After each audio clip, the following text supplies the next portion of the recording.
How you been doing? I was not doing great. I'm sorry I wasn't here last week, but I had a cough, which I'm actually still recovering from, but it's going good so far.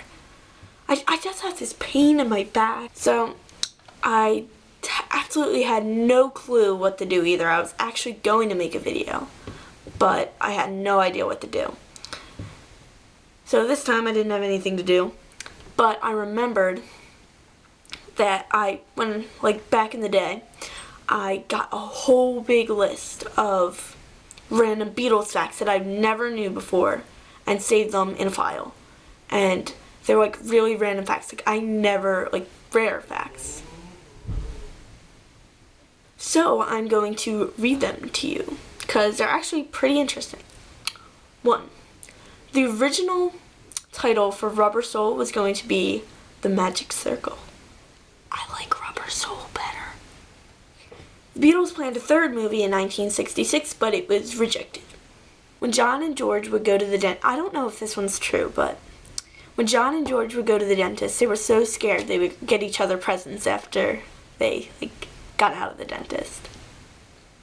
I hope that's true. That's so nice. The original last name for Father Mackenzie in Eleanor Rigby was Father McCartney. On the first appearance of The Ed Sullivan Show, John's mic was a lot bit lower than everybody else's. Turns out when they were, they had all on the control box, a janitor saw the chalk and wiped it off for the sound, so it got a little mixed up. Shirley Temple was the only person on the Sgt. Pepper's album cover who wanted to hear the album before she agreed to be on it. When Beatlemania was in full swing, John gave his Aunt Mimi a silver plaque with the famous quote from Mimi, "A guitar's all right for a hobby, but you'll never make a living out of it," on there. On Please Please Me, the songwriting credit goes to McCartney-Lennon. George actually picked up a book and saw the word gently. That's where I got the idea for While My Guitar Gently Weeps. The opening riff on Getting Better is actually George Martin hitting piano strings inside the piano with a mallet. George was actually the first Beatle to visit America. He came, I think,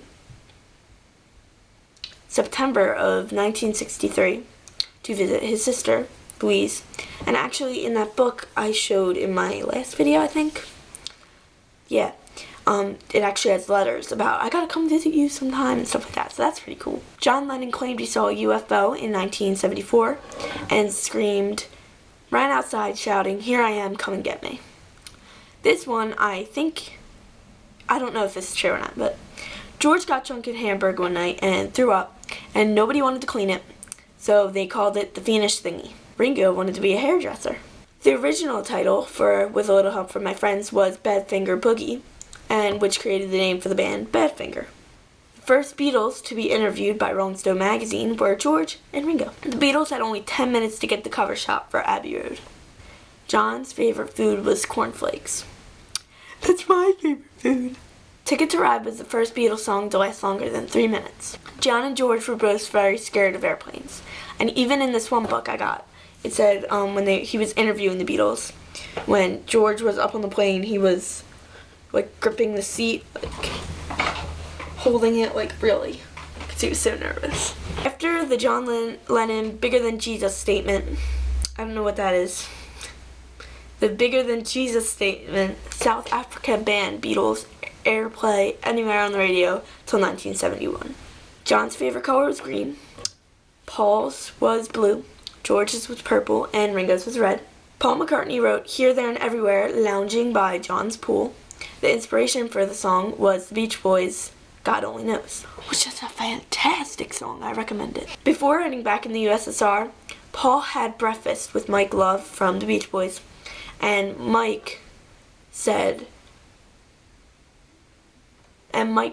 he incorporate a little Beach Boy sound into it. And I think back in the USSR does sound like a Beach Boy song. The song Strawberry Fields Forever is actually 2 versions mixed together. And also, oh my god, I was watching First Beatles US Visit, and he's playing this thing you blow into it, and you play it, John, and it sounds just like the opening riff for Strawberry Fields Forever. And that was in 1964, so I guess it was always in his head. But I would look that up. It is insanely freaky.